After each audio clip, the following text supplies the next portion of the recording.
And good evening, everyone. Welcome to We Are the Builders Australia, live study number 2. And tonight we have Joe Montero with us, and once again Helen. And we have Jan Williams with us as well. She is not able to use the camera and the mic, but she is certainly listening in. And welcome to you all coming in. Well, once again, for those who are watching this, we are studying Caleb Morpan's book, We Are City Builders, from the Centre of Political Innovation, the Education Manual.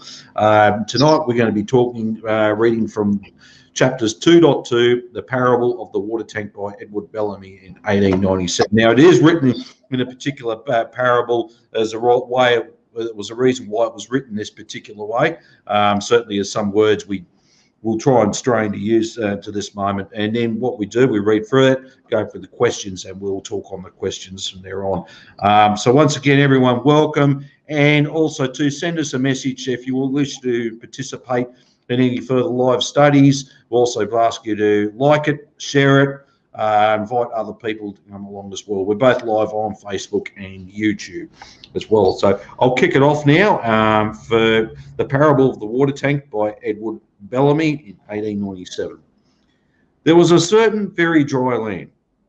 The people whereof were in sore need of water, and they did nothing but seek after water from morning until night, and many perished because they could not find it. Howbeit, there were certain men in that land who were more crafty and diligent than the rest, and these had gathered stores of water, where others could find none, and these men were called capitalists. And it came to pass that the people of the land came unto the capitalists and prayed them that they would give them of the water they had gathered that they might drink, for the need was sore. But the capitalists answered them and said, Go to, ye silly people. Why should we give you of the water we have gathered? For then should we become as ye are and perish with you. But behold, what we will do unto you. Be ye our servants, and ye shall have water. And the people said, Only give us drink, and we will be your servants, we and our children. And it was so. Now, the capitalists were men of understanding and wise in their generation. They ordered the people who were their servants in bands, with captains and officers, and some they put at the springs to dip, and others did they make to carry the water, and others did they cause to seek new springs. And all the water was brought together in one place, and there did the capitalists make a great tank for to hold it. And the tank was called the market, for it was there that the people, even the servants of the capitalists, came to get water. And the capitalists said unto the people, For every bucket of water that ye bring to us, that we may pour into the tank, which is the market, behold, we will give you a penny. But for every bucket that we shall draw forth to give unto you, that you may drink of it, ye and your wives and your children, ye shall give us 2 pennies. And the difference shall be our profit, seeing that if you were not for this profit, we would not do this thing for you, but ye should all perish. And it was good in the people's eyes, for they were dull of understanding, and they diligently brought water unto the tank for many days. And for every bucket which they did bring, the capitalists gave them every man a penny. But for every bucket that the capitalists drew forth from the tank to give again unto the people, behold, the people rendered to the capitalists 2 pennies. And after many days, the water tank, which was the market, overflowed at the top, seeing that for every bucket the people poured in, they received only so much as would buy again half a bucket. And because of the excess that was left to every bucket, did the tank overflow. For the people were many, but the capitalists were few, and could drink no more than the others. Therefore did the tank overflow.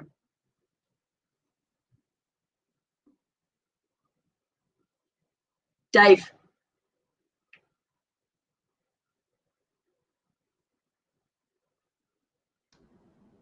Excuse me. And then the capitalists saw that the water overflowed. They said to the people, see ye not the tank, which is the market, doth overflow. Sit ye down, therefore, and be patient, for ye shall bring us no more water till the tank be empty. But when the people no more received the pennies of the capitalists for the water they bought, they could buy no more water for the capitalists, having naught wherewith to buy. And when the capitalists saw that they had no more profit because no man bought water of them, they were troubled. And they sent forth men into the highways, the byways, and the hedges, crying, if any thirst, let him come to the tank and buy water for us, for it doth overflow. For they said among themselves, behold, the times are dull, we must advertise. But the people answered, saying, how can we buy unless ye hire us? For how else shall we have wherewith to buy? Hire ye us, therefore, as before, and we will gladly buy water. For we thirst, and ye will have. No need to advertise. The capitalist said to the people, shall ye hire you to bring water then the tank, which is the market, doth already overflow. But ye, therefore, first water, and when the tank is empty, through your buying, we will hire you again. And so it was, because the capitalists hired them no more to bring water, that the people could not buy the water they had bought already.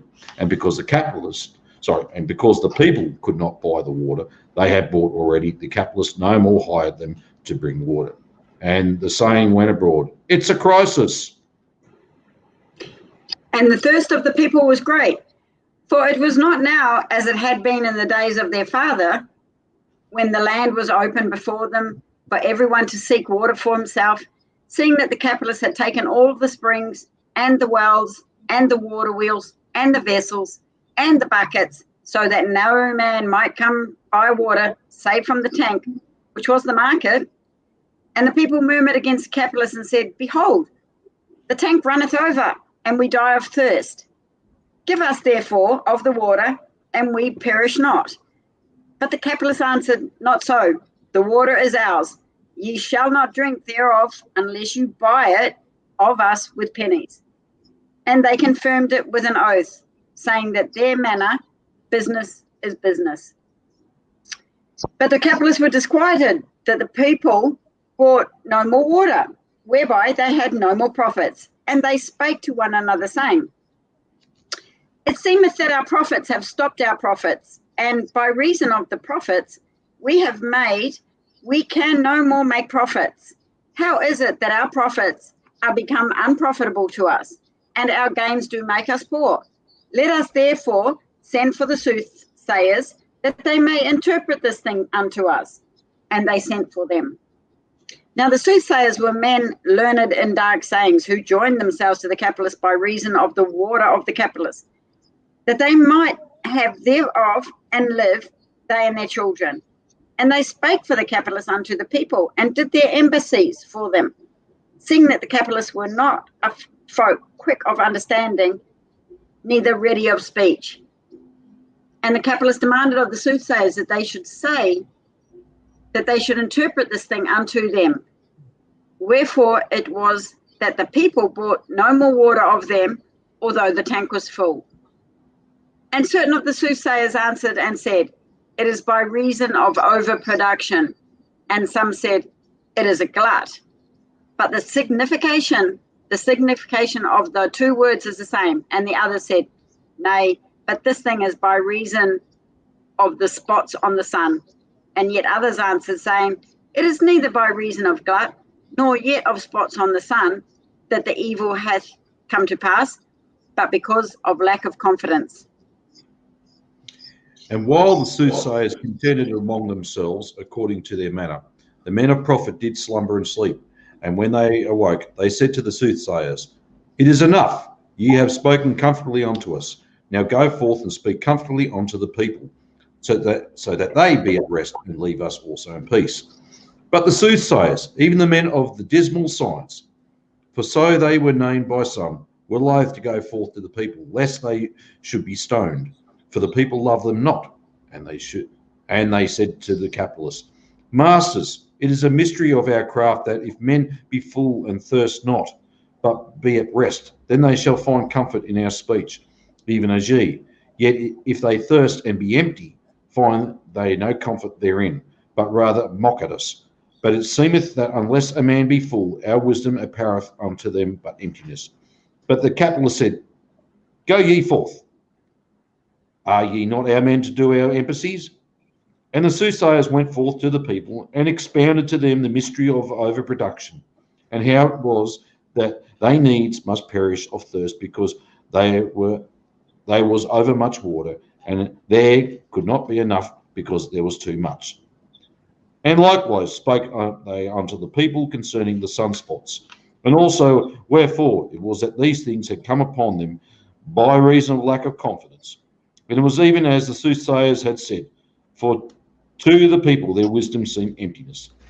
And the people were reviled them, saying, Go up, ye bald heads. Will ye mock us?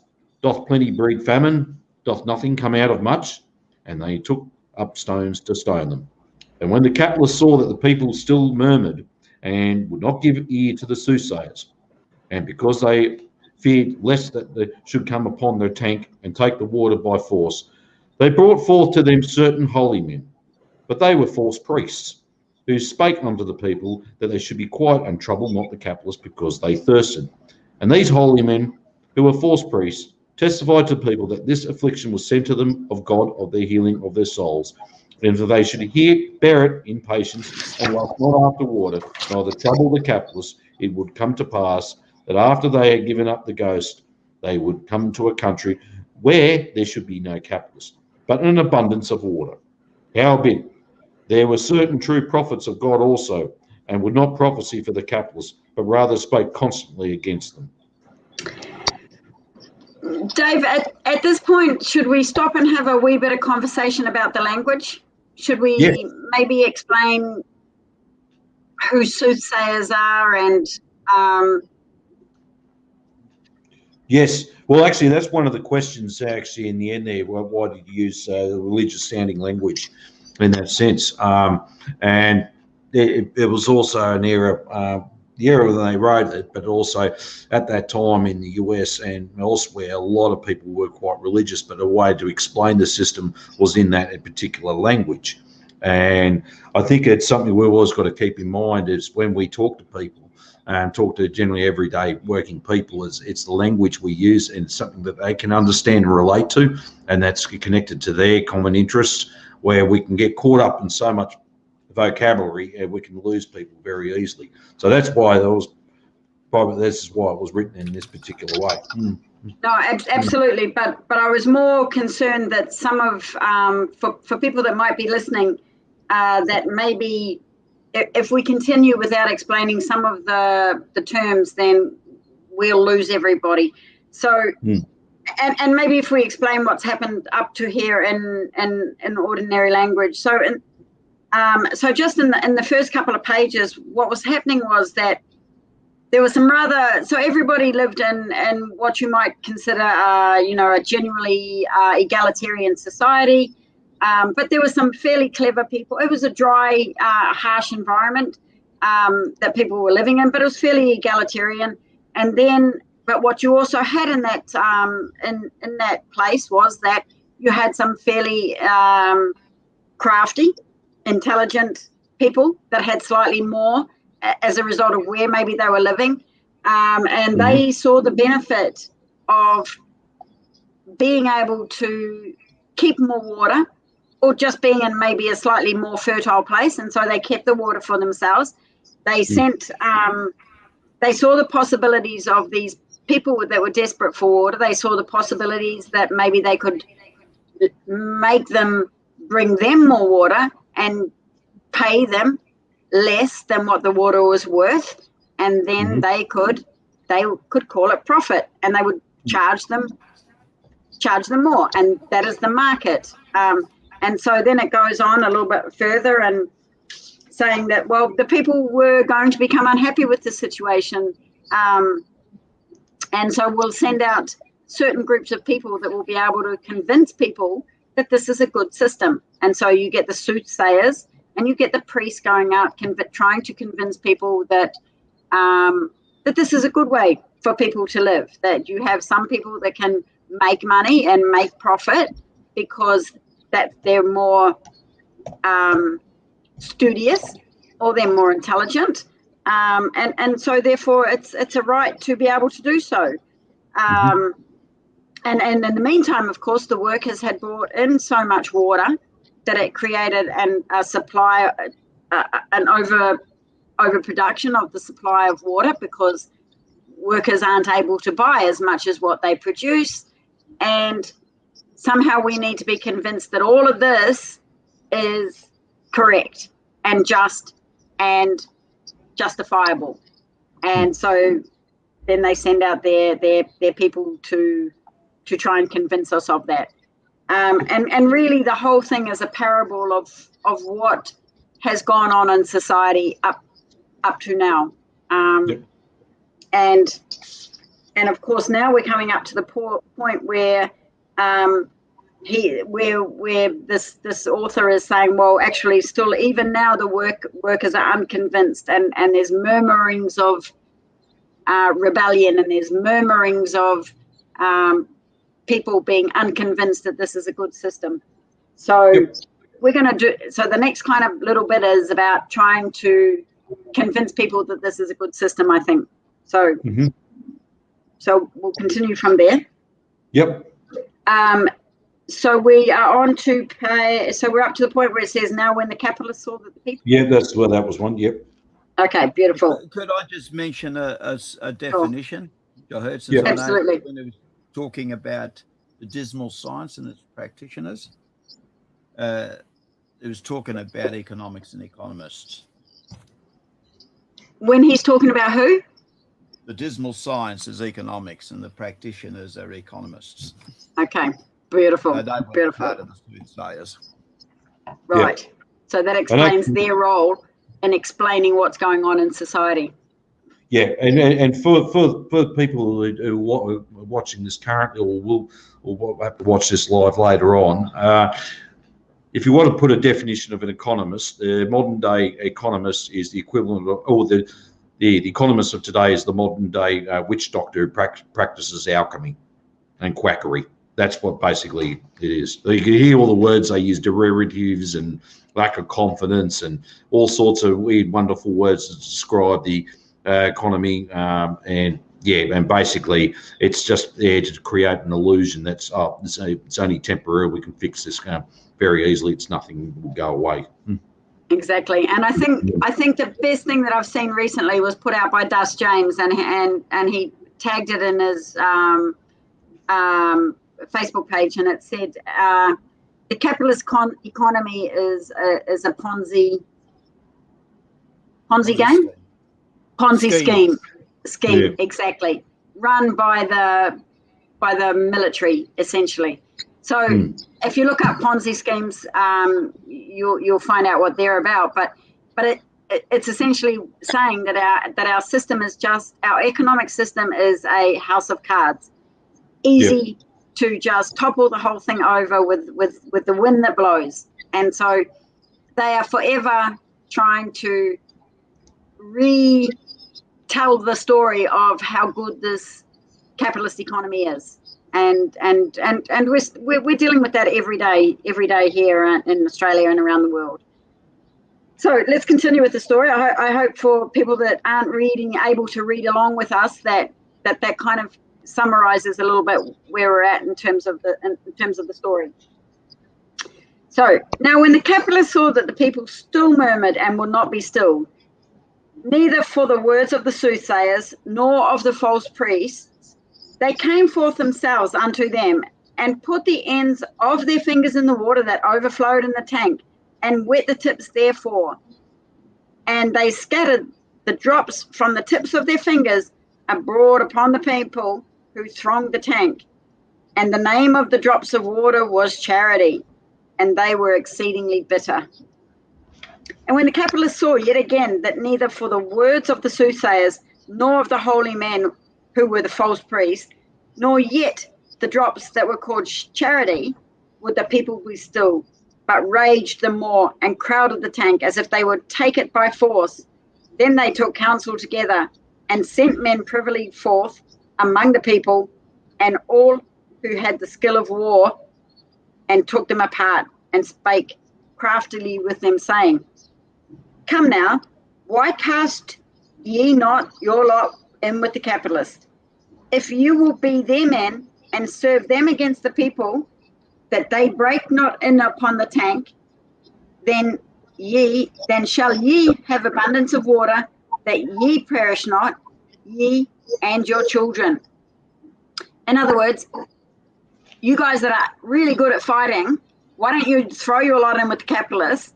We'll make sure that you and your families are looked after. And I think that's a pretty good indication of our police state and our police force. Yep. And the mighty men who were not skilled in war hearkened unto this. Oh, sorry. And the mighty men and they who were skilled in war hearkened into this speech, and suffered themselves to be persuaded, for their thirst constrained them. And they went within unto the capitalists, and became their men, and staves and swords were put into their hands, and they became a defense unto the capitalists, and smote the people when they thronged upon the tank. And after many days the water was low in the tank, for the capitalists did make fountains and fish ponds of the water thereof, and did bathe therein, they and their wives and their children, and did not waste the water for their pleasure. And when the capitalists saw that the tank was empty, they said, The crisis is ended. And they sent forth and hired the people that they should bring water and fill it again. And for the water that the people brought to the tank, they received for every bucket a penny. But for the water which the capitalists drew forth from the tank to give again to the people, they received 2 pennies, that they might have their profit. And after a time did the tank again overflow as before. Yep, and that's actually simply it's explaining the systematic crisis of capitalism when it goes into a cycle. It goes to from a boom period to back into a depression or a bust, and then a gradual build up to a boom again. And also to explain, it's actually very good, interesting. It's when they're during a crisis, the very wealthy and that still live lives of absolute luxury. They never go poor. They never go hungry. Yeah, while everyone else is out struggling, trying to find some form of employment, trying to survive day by day, looking to pay off their home. A capitalist does not have to worry about that at all. And now, when many times, I'll stop that. Yeah, and now, when many times the people had filled the tank until it overflowed, and had thirsted till the water therein had been wasted by the capitalists, it came to pass that there arose in the land certain men who were called agitators, for that they did stir up the people. And they spake unto the people, saying that they should associate, and then they would have no need to be servants of the capitalists, and should thirst no more for water. And the eyes of the capitalists were the agitators, pestilent fellows, and they would fain have crucified them, but durst not for fear of the people. And the word of the agitators which they spake to the people were on this wise: Ye foolish people, how long will ye be deceived by a lie, and believe to your hurt that which is not? For behold, all these things which have been said unto you by the capitalists and the soothsayers are cunningly devised fables. And likewise the holy men, who say that it is the will of God that you should always be poor and miserable and athirst. Behold, they do blaspheme God, and are liars, whom he will bitterly judge, though he forgive all others.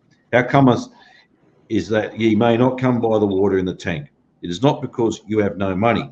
And why have you no money? It is not because you receive but 1 penny for every bucket that you bring to the tank, which is the market, but must render 2 pennies for every bucket you take out, so that the capitalists may have their profit. See ye not now by this means the tank must overflow, being filled by that ye lack, and are made to abound out of your emptiness. See ye not also that the harder you toil and the more diligently you seek and bring the water, the worse and not the better it shall be for you, by reason of the profit, and that forever. And just on that, what's explaining is it doesn't matter what you do and how hard you work, and more you produce, and that the worse the situation comes for yourself and for every other worker as well. And Yeah, there's no way out of the crisis of capitalism even further. In fact, all that's happening is that capitalists is just extracting more surplus to add profit, and that's basically what it is. So you can be working hard, you can try and demand a little higher wage, your fair share, but at the end of the day, you're forever ever in the ditch. And like Alex explained too, in that it's basically you've lived under a lie basically, and basically that's what it is. Capitalism is, it puts up a lie about it. It's the very existence. It's always been here. It's the natural order of things. It's just the way it has to be. We don't question it. In fact, when someone should actually ask, well, we've only had capitalism with us for the last has been in existence with us for the last 350 years. How can that be so? And why do we, produce so much and people go starving? Why do go hungry, etc. They go homeless and have to live in poverty. So, and after this manner, spoke the agitators for many days unto the people, and none heeded them. But it was so that after a time, and the people hearkened, and they answered and said unto the agitators, Yea, ye say truth. It is because of the capitalists and of their profits we may by no means come by the fruits of our labour, so that our labour is in vain. And the more we toil to fill the tank, the sooner doth it overflow. And we may receive nothing because there is too much, according to the words of the soothsayers. But behold, the capitalists are hard men, and their tender mercies are cruel. Tell us, if you know, any way whereby we may deliver ourselves out of our bondage unto them. But if you know of no certain way of deliverance, we beseech you to hold your peace and lead us alone, that we may forget our misery. And the agitators answered and said, We know a way. Do you want to keep? And the people said, Deceive us not, for this thing hath been from the beginning, and none hath found a way of deliverance until now, though many have sought it carefully with tears. But if ye know a way, speak unto us quickly. Then the agitators spake unto the people of the way, and they said, Behold, what need have ye at all of these capitalists, that you should yield them profits upon your labour? What great things do they, wherefore ye render them this tribute? Lo, it is only because they do order you in bands and lead you out and in, and set you tasks, and afterward give you a little of the water yourself have bought, and not they. Now behold the way out of this bondage. Do ye for yourself that which is done by the capitalists, namely the ordering of your labour and the marshalling of your bands and the dividing of your tasks. So shall ye have no need of the capitalists, and no more yield them any profit, but all the fruit of your labour shall be as brethren, having one and the same. And so shall the tank never overflow until every man is full, and would not wag the tongue for more. And afterward shall you, with the overflow, make pleasant fountains and fish ponds to delight yourself, even as did the capitalists, but these shall be for the delight of all. And the people answered, How shall we go about to do this thing? For it seemeth a good thing to us. And the agitators answered, Choose ye discreet men to go in and out before you, and marshal your bands and order your labour. And these men shall be as capitalists were.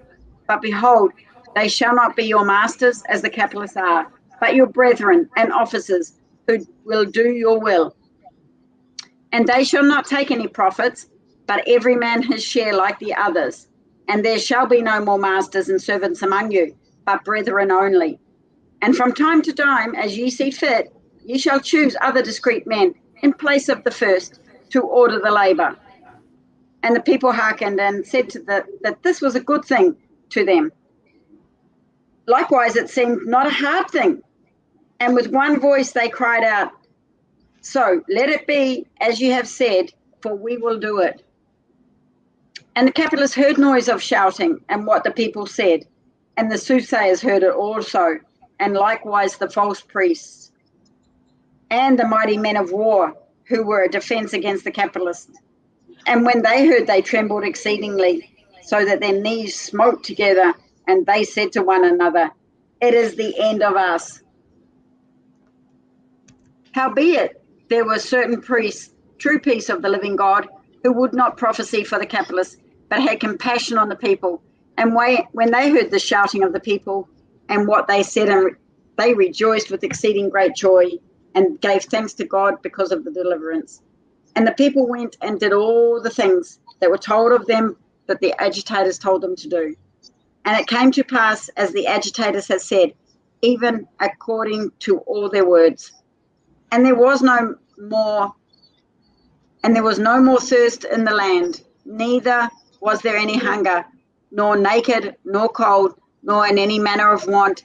And every man said unto his fellow, my brother, and every woman said unto her companion, my sister. For so were they with one another as brethren and sisters, which do dwell together in unity. And the blessing of God rested upon that land forever. The end. Okay, and the questions for study and discussion. Why did Bellamy use religious-sounding language and write his essay in the form of a parable? Is the critique of charity reasonable? Who are the agitators? Is the presentation of the remedy naive or simplistic? So we'll open up down to discussion, and also to Jan, although you have got a microphone or camera, certainly type your chat, type a question into the chat or a comment. And if anyone that is watching, that feel free to actually ask a question or make a comment as well. So the first question, why did Bellamy use religious-sounding language to write his essay in the form of a parable? Did you want to talk on that one? Yeah, sure. I think the key to that, of course, is that it was written in 1897. And it was written for an American audience. And of course, Americans are extremely religious. And in fact, if we had to describe Americans in terms of their religion, I think we could call them fundamentalist. And so to reach the people in trying to get them to understand what's happening to them economically and in terms of the exploitation that they're dealing with, to get them to recognize that, then I think you have to use a language, as you said earlier, Dave, that they understand. And being fundamentalist religion back then in the 1897, I guess if you tell them a story in a way that most of the education system is already geared towards, that is religion, then it's something they might be able to relate to, and I think that's why he's used that language. Joe, do you have anything to add to that? I also suspect, I don't know a great deal about him, but I suspect that also he was a man of faith. So that would be straight up his alley. But the language also, which you said, Helen, the language, that was constructed to use basically the biblical style to explain an idea.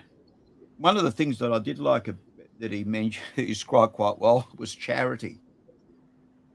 Well, that's one of the next questions, Joe.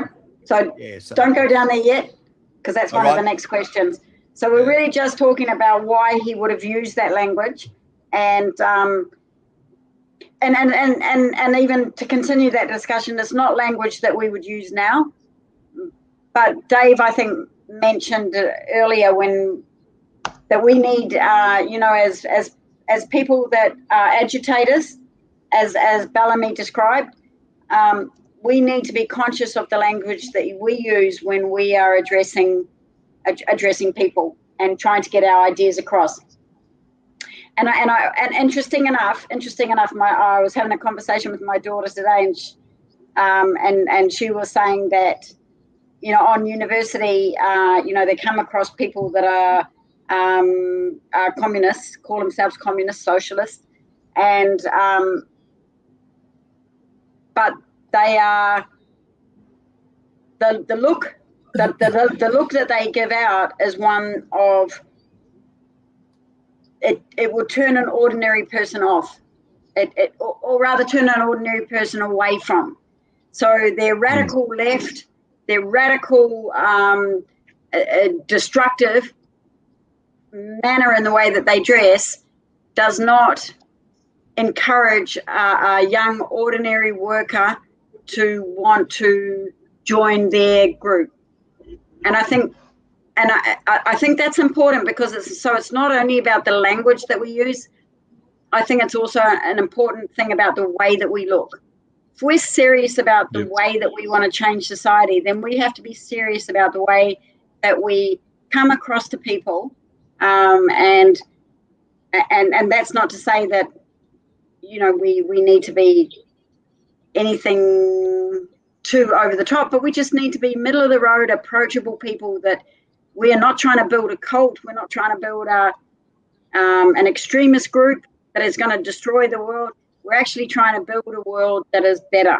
And so we need to be seen as being something that is middle of the road in terms of the way we dress, in terms of the language that we use, in terms of the people, so that people can understand what we're saying. It reminds me, this language stuff is, I don't know if you've seen it, but there was a book written by Steinbeck, and it was made into a film called Grapes of Wrath back in the 30s. And you've got a couple of great examples on that. Watch a thing on the use of language, which is really, really comes across brilliantly. They were Okies from Oklahoma, because there was that was at the time of the Great Depression, and there was a severe drought there. And basically people had been kicked off the land, and what happened to them. And there was a major character who was a priest, and what happened to him, the changes he went through, and the family that focused on. And it really, some of the lines the priest had later, who was no longer a priest, by the way, were really brilliant. Yeah. Yeah, and I think actually it's always something of vital importance about how we present ourselves to everyone as well. I remember he's now passed away some time ago, some communist from many years ago, and he actually said, how we actually present ourselves is vitally important, because people will just, I suppose, looks, our first appearances, we usually kick everything off, and then people just see, no, who's this guy, straight away, and they just think who's this lunatic, who's this mad person. And I think it's vitally important to keep it that way, keep it presentable and respectful as well, not just of ourselves obviously, but to those around us. We've obviously at the end of the day, but a lot of people will be quite keen to actually interested in listening to what good people out there have got to say, all the good comrades out there have got to say. But it's if we come across in we present ourselves in a pretty bad way, we'll pretty much get lobbed off. We're just I know most people, they won't waste their time having to listen to us. Well, interesting. And the other one as well, let's just check if the other private chat, let's see if Jan might have mentioned something. Nope. And obviously, the next question, I'll let Joe kick this one off. Is the critique of charity reasonable? Well, it is that. And it's one of the things that you've probably heard me say, that I've got real issues with the charity industry. And it's, and I think he explains it. It's not only to fool people, but it keeps them dependent. That idea is, we'll give you a few crumbs, but we're in charge. We're in control. Right. Yes. Yeah. Helen? No, and I think that critique of charity is brilliant. There's an overabundance of things in our society, and yet people are starving. So how do we then keep people? How do we control people? Or how do we give the illusion that somehow we live in a just society? Oh, I know, we'll create charity. So somehow we can manage the poverty by giving more to those in need. But why are people in need in the first place? Oh, because somehow we live in a society that has overproduction. So we're not. It's not really because there's not enough of things. It's just because people can't afford to buy what they've already produced, and so somehow some people are going hungry, but others are very wealthy because, as the market says, there will be profit. Let there be profit, and let those who have profit reign supreme. And everybody else that doesn't have profit, let them suffer. And we'll use the language of Bellamy there. But I think that's, and then we'll say that we can look after everybody by creating a charity. And now it's even worse nowadays because charities now are actually profit makers. They make millions of dollars profit a year, and yet they're a charity. And those that run those charities, they end up with huge salaries, and the people that give into those charities or donate money from their hard-earned wages, they are giving to CEOs that make decent salaries, and I'm sure that there are figures out there where it would be something like only about 5%, and this figure I might be well out on this figure, but only about 5% of what's donated to that cause actually goes to the people who need it. And everything else is an administration cost. It's whatever. And I might be wrong on that figure of 5%. I'm happy for anybody to contest that. I think it's a lot of it. I think there's another dimension, and it extends to the welfare state. Whereas we look at Centrelink in Australia today, it's not only used to keep people in their place, it's used to give them a good kick, to set them up for attack. Two things is, one is they're poor because of their own fault, and if they don't fix themselves up, they deserve it, but also to set them up as a target for other people to kick, or, they're the problem. So there are a lot of dimensions to the whole thing.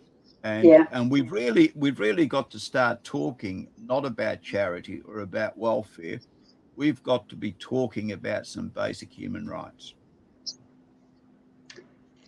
And actually, I just want to say there, thanks, Joe, for saying that about the welfare state and so on. It's an interesting thing, but in communist societies, they don't have a welfare state, and that's because the expectation is that every single member of society is able to contribute somehow to that society, and therefore you will earn a wage or you will be paid somewhere. You will not want for anything as a result of the fact that you are contributing to society.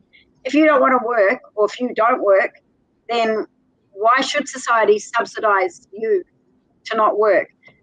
But that's under socialism. Now, under capitalism, that's a whole different story, because as the story has pointed out,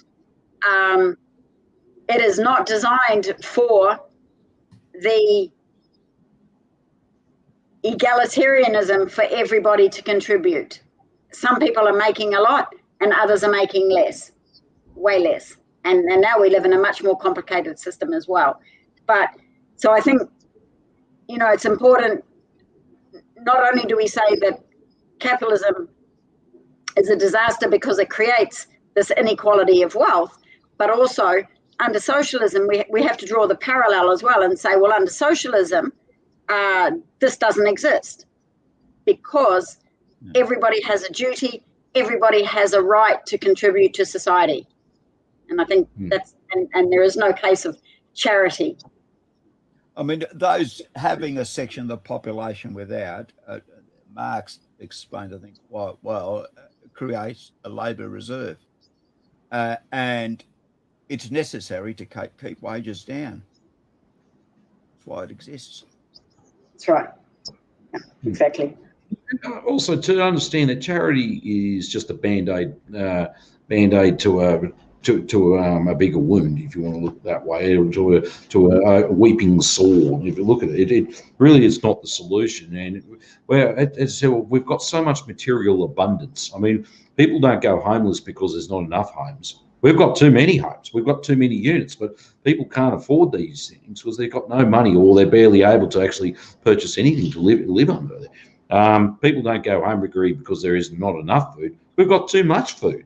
We've got actually, I think someone actually, I was looking at some stats some years ago. Well, I think we've got actually food that can feed the world 5 times over. And don't quote me on that. It'd be more now.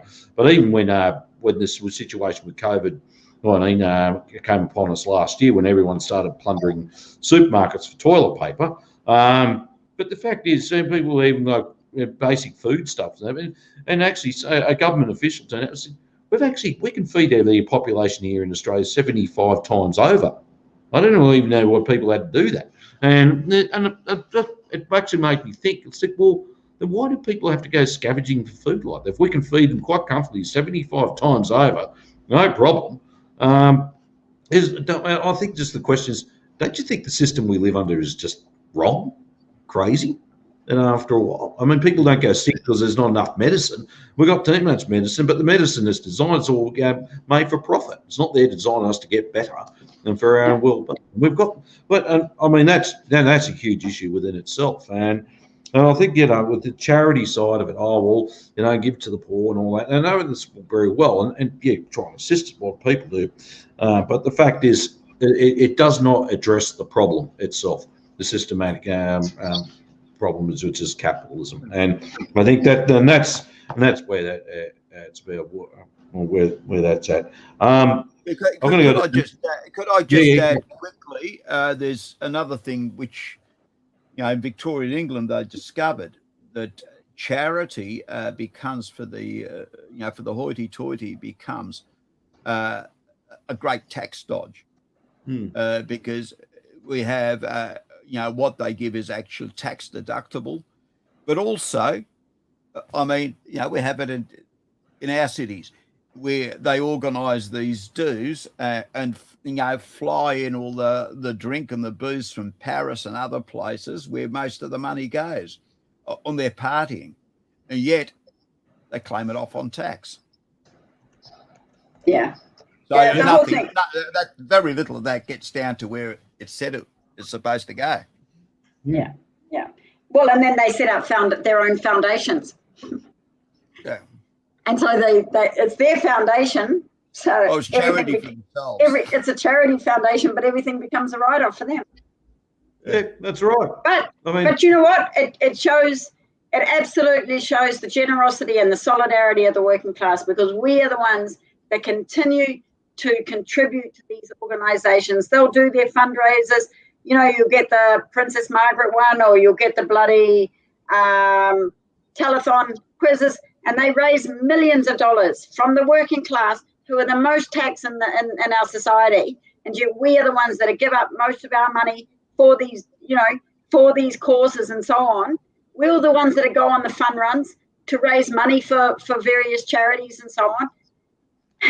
And yet they're the ones that are getting the tax write-off from it. We should be extremely angry about this situation. And, we cannot keep seeing things in the simplistic way that we see things and expect that somehow the world is going to change, or see that we're making a difference.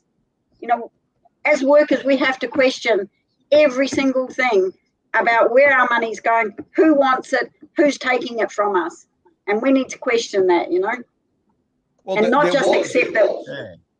There was a few years back, good thing you mentioned there, Helen, there was a study which found that most of the donations, I'm talking about organisations like the Salvation Army, the Red Cross and so on, come from the poorest suburbs.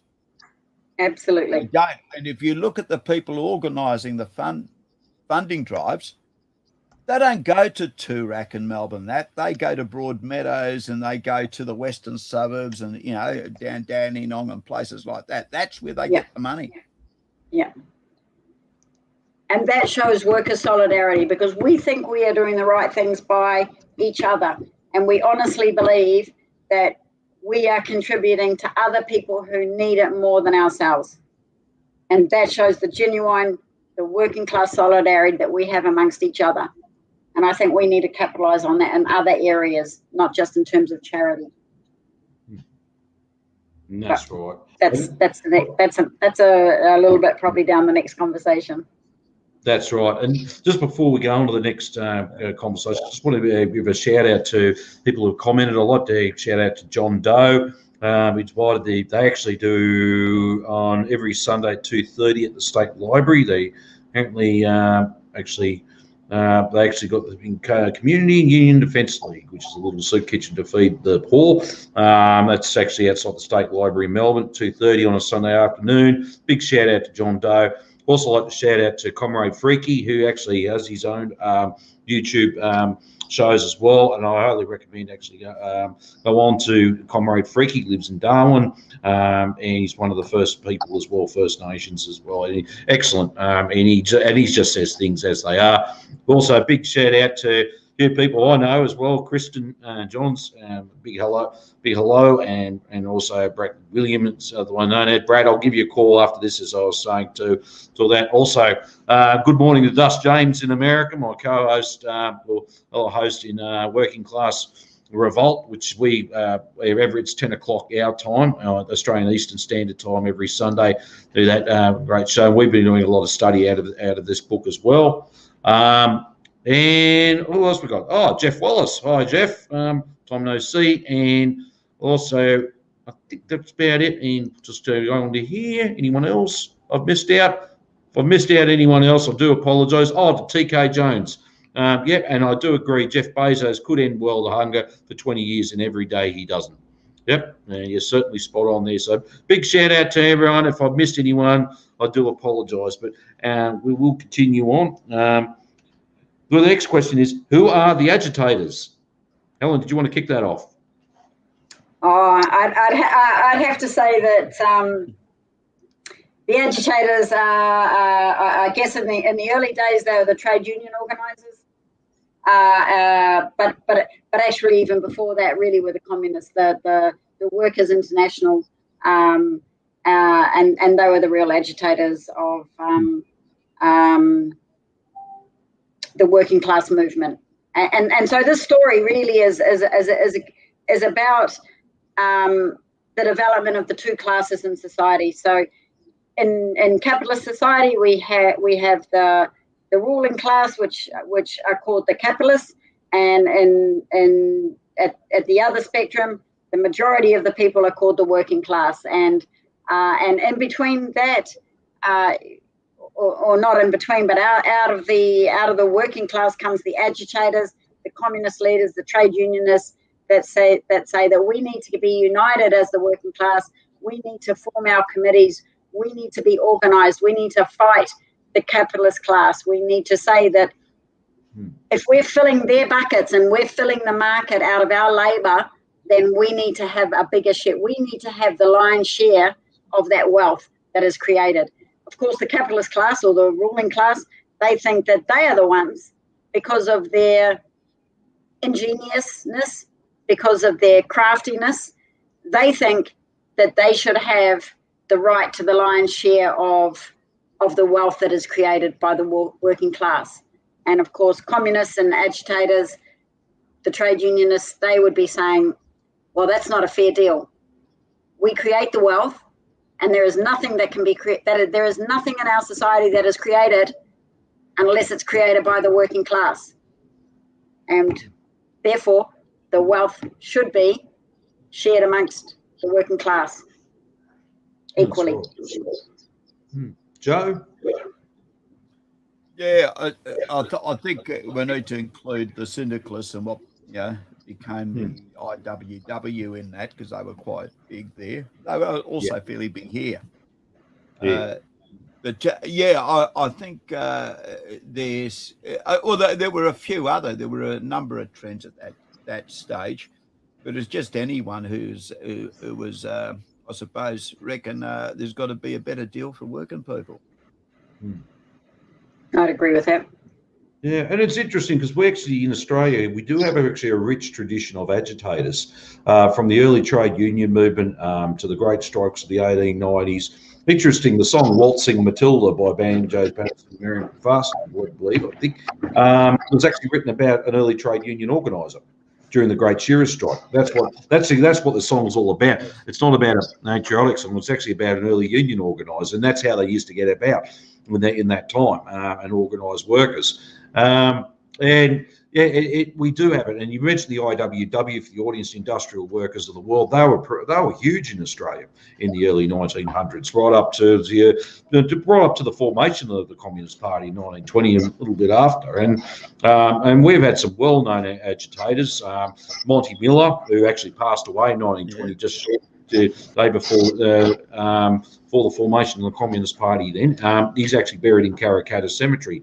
And he passed away 88 years. Now, his story was completely a rich one. He was born in Tasmania, but he was sold off into a servitude as an apprentice carpenter, of course, whipped with a knotted rope by his master in Sydney, so he fled with a bullock team down on which is now the Hume Highway, to down this dirt track, which is called the Hume Highway to Melbourne, where his family was there, and found in many places in Victoria to visit to find his family. And he went shepherding became a shepherd around Campaspe Station near Mount Macedon area, and then off to the gold diggings, and obviously saw the first early rumblings of the Goldfields rebellions, or the big monster meeting on the Forest Creek diggings near Chewton, and then off to Ballarat, where he actually did fight in the Eureka Stockade. But thereon he became an agitator and an organiser for working class people. And he played a very significant role in organising the workers across Australia, and obviously he joined the IWW in their formation in the early 1900s, and it was very anti-war, spoke out against World War One. He was arrested, jailed a few times, but he kept the fire. He had that fire in his belly until he passed away, and I think, led to believe it was early October 1920. And so, I mean, we've got those rich history. We got them in through the communist movement. We had Stan Moran, a firebrand. We had all these people that actually, for Stan Moran's funny story, he used to actually, one stage, there was a particular big plant there in Sydney, and the company wouldn't let him get in there to talk to workers, so he climbed in through the window, jumped into their lunchroom, and agitated from there until the security rocked up and threw him off on the street. But that was the sort of people we had, and we had some very good trade union leaders that came out of that tradition as well, for many times, and they obviously organised workers that through there. But in Australia, we've got to actually enhance that. And interesting, the agitators, they actually told it as it is to working class people. They related to it. This is how it is, and it's interesting. I was talking to a National Education Coordinator Union, because one thing we do is actually say to shop stewards when they're going for the education class, he goes, well, look, you guys work, don't you? Well, what happens if your workers didn't work at all? What would happen? Well, the factories would come to a standstill, wouldn't they? Everything would just come to a complete standstill. So basically, boss needs workers to carry the work out. And so we basically did that sort of base thing. You only got your labour power to sell, but it's interesting to actually put that into perspective. It says, well, without workers, the boss is nothing. All the stuff he has then becomes worthless. So once again, it proves quite correct. The market thing is like workers create value. Just so simple things that aren't relating to workers, but they're everyday needs, their everyday struggles relating to that. So. And I love how they put that, the early agitators in this remedy, in the parable here. All right, well, I'll move to the next question. Well, it's Jan or anyone else has got any other questions? I'll just check. Yep. Okay, I'll move to the next one. Well, actually, just Dave, just to just raise the way that the agitators were talking in terms of the story was that. Some of the people were saying, well, this is how it's always been, and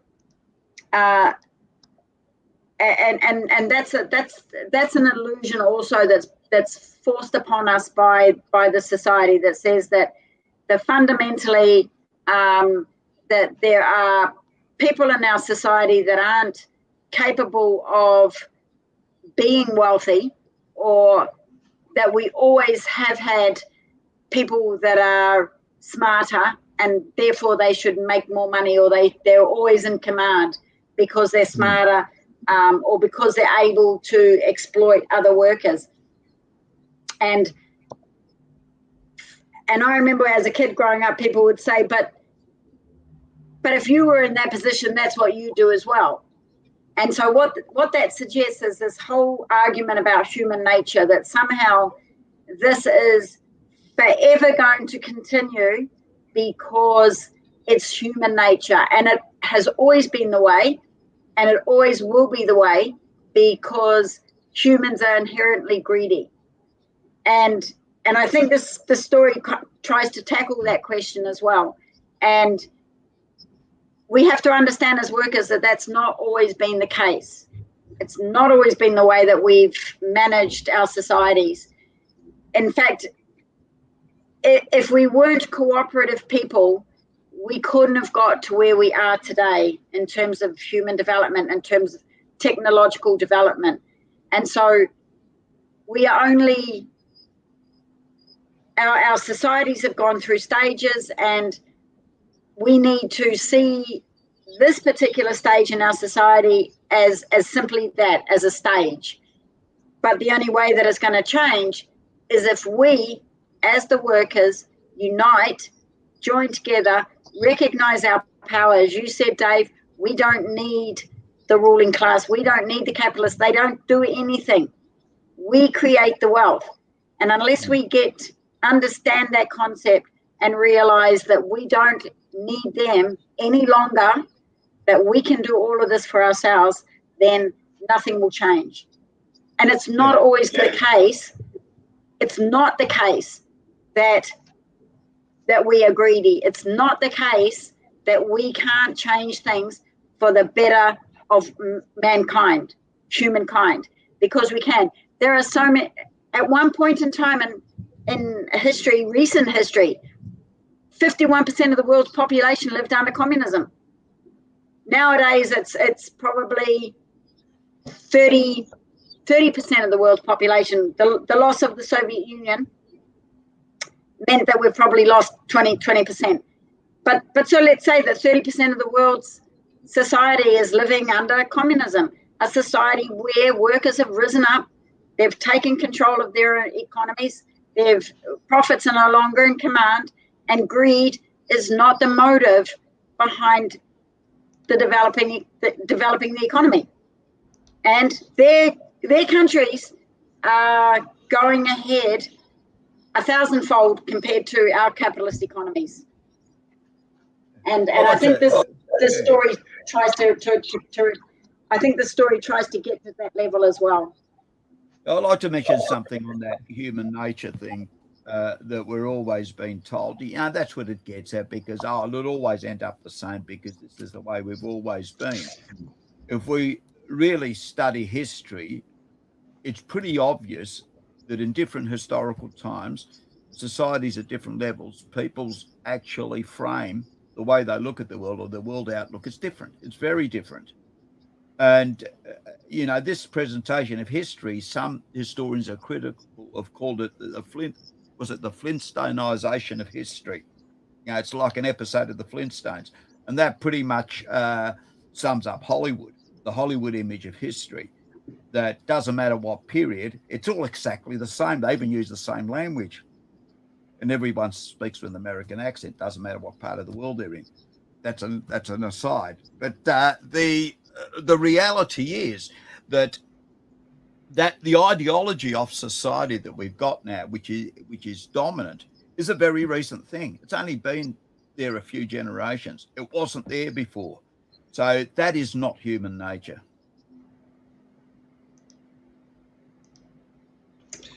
And I think, sorry, Dave, I was just going to say, I think that's led on to the next question. So I'll ask that question, and Dave, you can jump in and have a go at answering it. So is the presentation of the remedy naive or simplistic?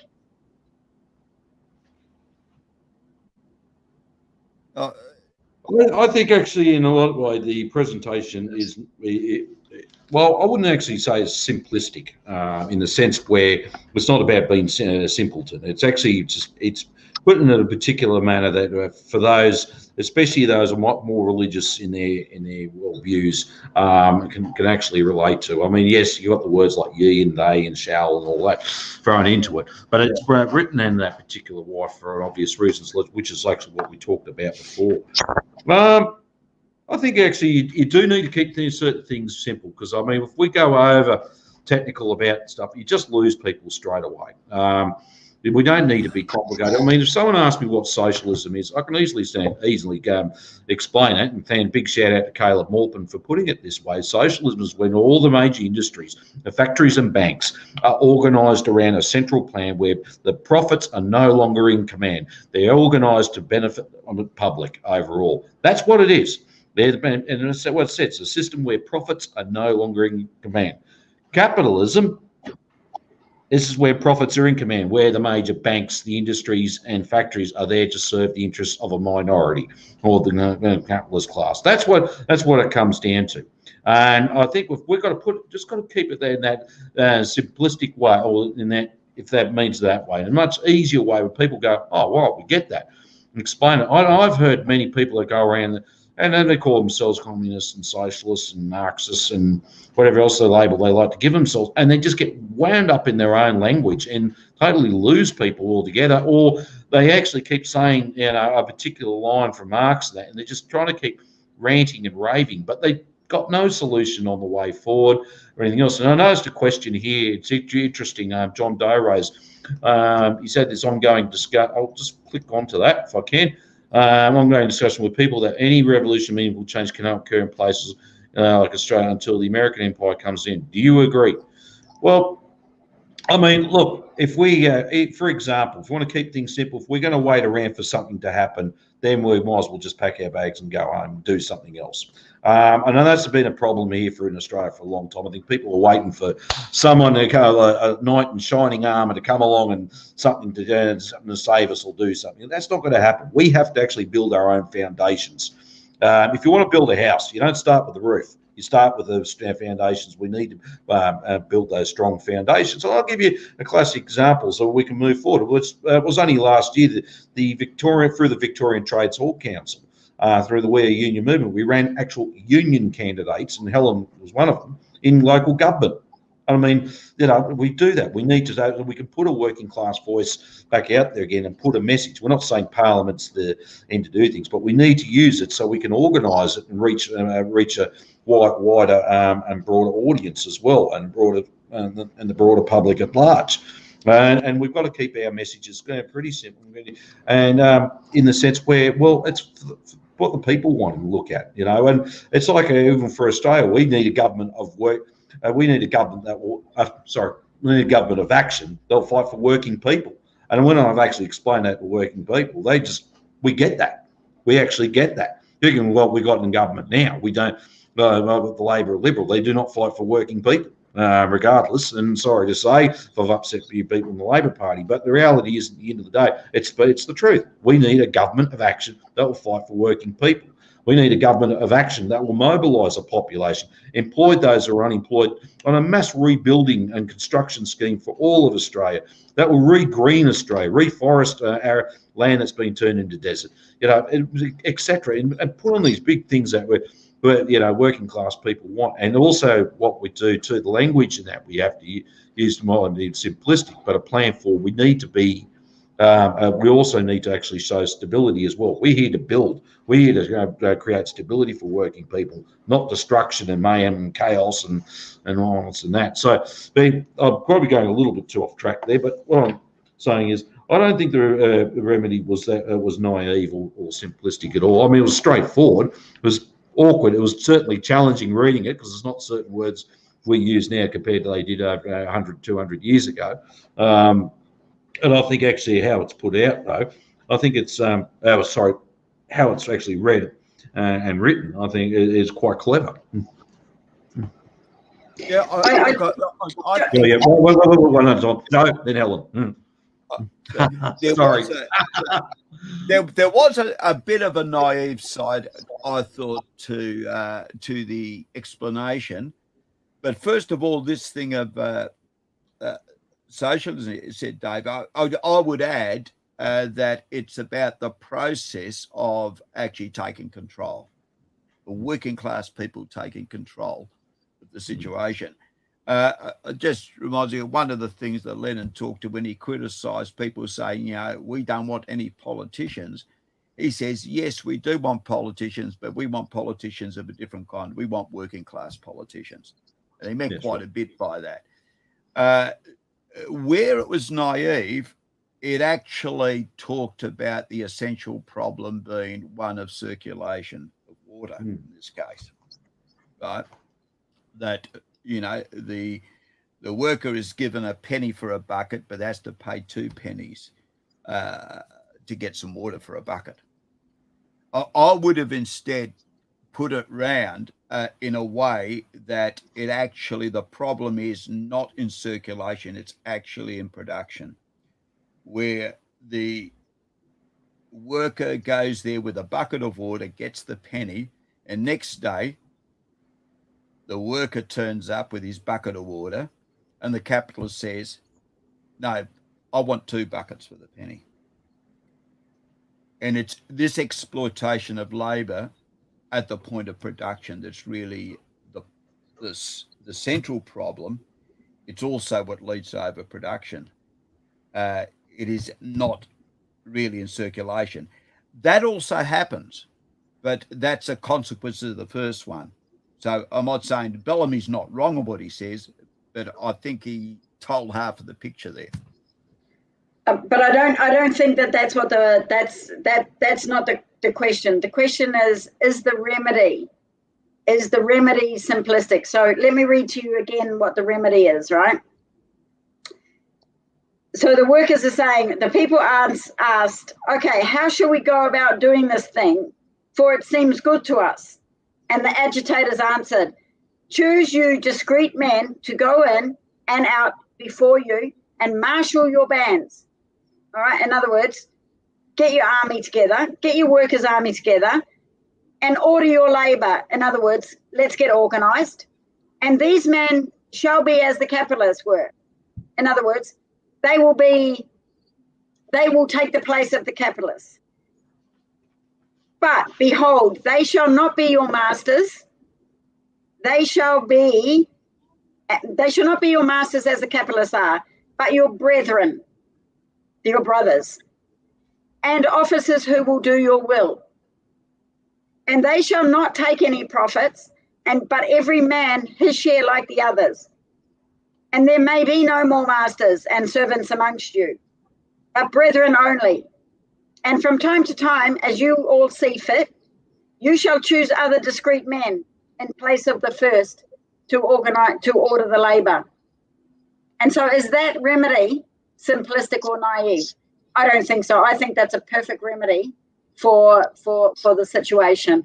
In other words, I think it depends on it depends on the interpretation, and I think it can be, but it can just as easy. I suppose it depends on the subjective approach to the solution, but it could also be vote Labor. No, because they're not discreet men. No. Well, I think what he's saying is not. It depends on whose opinion. But that's what I'm saying. Yeah. So in that sense, it's a bit imprecise, I thought. Yeah. It's still a good argument. That's right. So, but I think that's the thing. I don't think it's well. You might say that it's open to interpretation, or to me, the way that the book was written was that it was describing the capitalist system, and it described the remedy to the capitalist system in a language that, written at the time of 1897, the way that people understood religion, the way that they could understand, maybe describing a society in a language they understood, with a remedy to that situation. And I like to think, I've only recently come upon it to suggest that we need to start talking about a reversal of society. That is, that we need to start changing places with the capitalist class. We need to become the rulers. We need to reverse the situation that we're in. They have ruled for 400 years. We now need to rule for the next infinitum because we are the creators of the wealth. They had their time. They are no longer productive. They are no longer necessary. We now are necessary. In order for us to go forward, we have to have the working class take control of the society. We have to be able to channel the funds and the money into making things a better society. We need to advance technology so that we can overcome climate change. Yeah. Otherwise, we are going backward all of the time because the capitalist ruling class cannot change things for the benefit of humanity, for the benefit of the environment. They're not capable. They are only capable of raping the environment for profit. So they've had their time.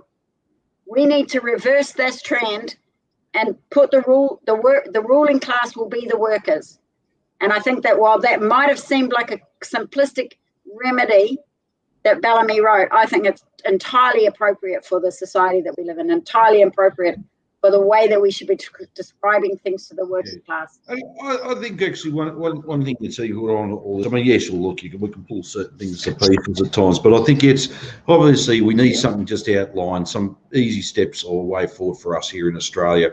I mean, look, I think it's, I think there's got to be a collective approach. We need to have a collective discussion amongst everyone about moving forward. It's interesting because an old mentor of mine, John Bailey, and very good teacher and comrade of mine as well. He taught me one thing. He says, it's more, we've got to do more than change the government. We have to change the system. And that's something we've always got to face all the time. Instead of just hoping, we get when I actually call them out a government of action, they'll fight for working man and people and working families. I mean, it's not just we just let the government do everything and we just sit back and do nothing. We've got to be all part of that process to change society. How we go about it here in Australia, well, that's going to be a very good question and a good discussion. And I think it's, and what will it look like here in Australia, socialism here in Australia? I think it'll be socialism with Australian characteristics, or a very unique and very our own very unique form of it as well. And would be a country, I know one thing would be quite completely very, very self-reliant as well. And we've also got a lot of challenges ahead of us as well. I mean, Comrade Freaky actually hit something very important point, is the amount of racism,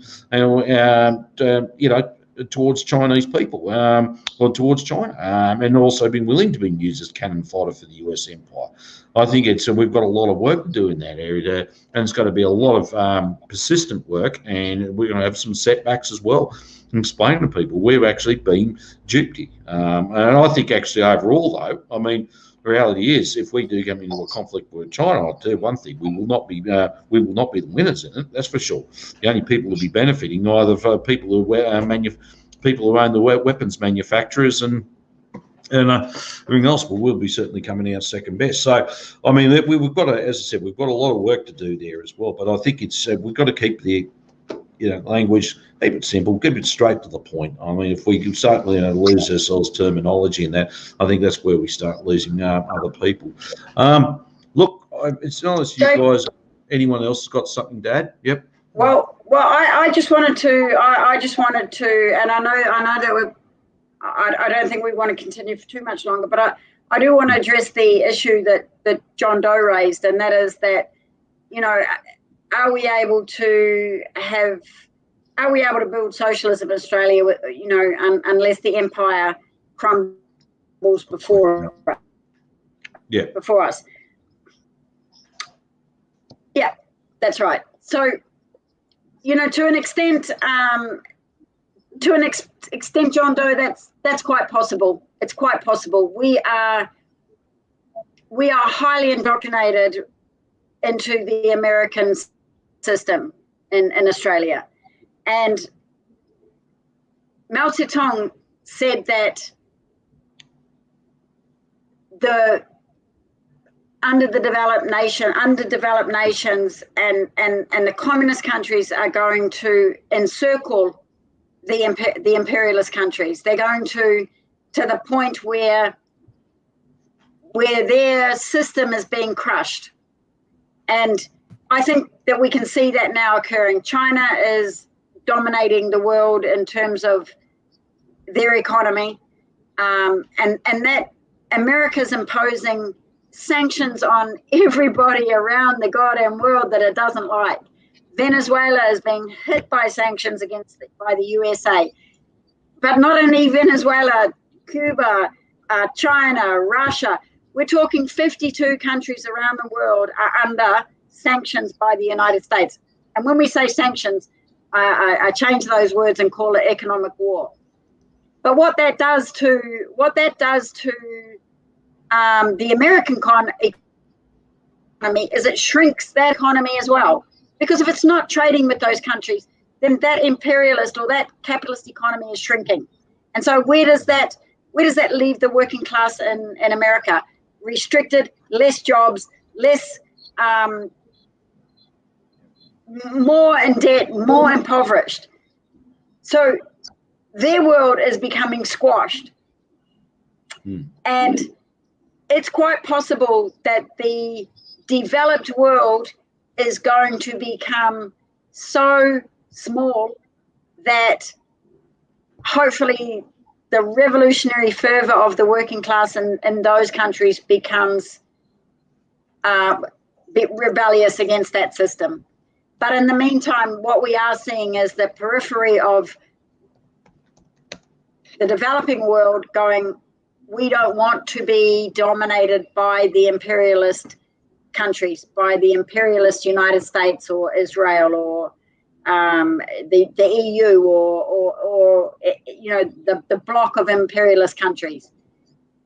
And when that happens, it restricts our ability as the developed world.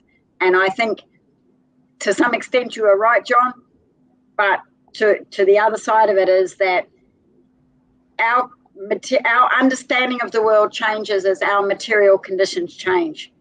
And that then becomes an individual country's or an individual working class decision, collective decision to change their society for whatever reasons that may be. Whether it be forced by the developed nations encircling the imperialist nations or whatever the case may be.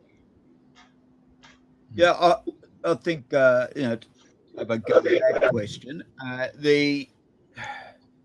any revolutionary change does not happen, and I'm not saying John suggested this, but sometimes it is. It's not the result of a pleasant academic discussion or, somebody putting up a motion somewhere. It occurs because working people can no longer live the way they can. Things are reached to a point, regardless of what they thought before, they can no longer live, which in practical terms means they can't put enough food on the table, they can't put a roof over their family's head, and all these other things.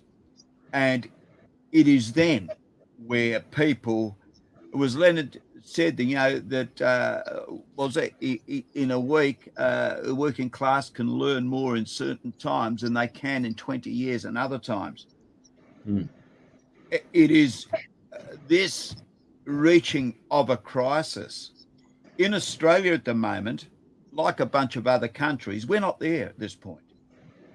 We all have, no matter how bad things are, and things are getting worse, but we still get 3 meals a day and we still have somewhere to live, right? We are not in that level of desperation. But when we are, and I think we're closer to that possibility now than we have been since the Second World War. And I think the level of crisis, the economic crisis, aspects of other parts of the social crisis are intensifying. There are a lot of people at the moment who are close to the edge of a cliff. If anything goes wrong, they're over the edge. So I suspect when things do change, they'll change pretty quickly. Attitudes will change pretty quickly when people say, look, I've had enough. I'm not going to take this any longer. I've had it. I'm out of here. That's a revolution. Yeah, and I think, look, I mean, how's it, what those conditions are going to be here in Australia? Well, I mean, no, I mean, things are moving very quickly these days, that's for sure. But I think we do at the same time we've got to obviously, in the meantime, what I was meant to say, we've still got we can still be able to go doing other things. We can still get out there and what we call be the agitators. We can, and which also be the organisers and give people a way forward as well. So we can start putting something out there because what people are bombarded with every day here in Australia is, commercial radio, right-wing media, I'll just use that Murdoch media, and all these things and right-wing populism. We need to actually now step up to the mark and start filling a void that's been left neglected for such a long time. And we have a lot of work to do. It's not about also too proving who's right, who's wrong here. We've got a lot of learning to do. I mean, obviously a lot of experiences and. What's an interesting point here? Yes, we are caught up in the whole US foreign policy, its whole military machine, the whole lot. Australia can't just do anything on its own without Washington's approval on anything. So we certainly have to deal with that issue as well. And it certainly is a very big issue, and it affects our very daily lives, even for those who don't realise it. So yeah, look. I think we've gone quite well. I'm just also looking at a bit of time here as well because we've got a few more minutes. And I'll just saying, look, I also want to thank everyone that's made comments on tonight. I'm just going to actually, I did scroll for those in the audience. I'll just put that up there. The name of the manual is We Are City Builders, the Centre of Political Innovation Educational Manual by Caleb Maupin. And obviously, I highly recommend it. At the moment, you can obviously order it online. What I just do if you want to order it, just Google it, and it'll obviously take you to the various book places you can order it from. But I highly recommend it. It's a great education manual. Yes, there's certain things that are pertaining to the US here. I won't argue that, but there's a lot of actually we can use here for pertaining to our conditions here in Australia as well. That's why I didn't ask last question. For those of you wondering, there is another question in that chapter, which we probably which we don't need to discuss here. Well, I thought anyway. Pardon me.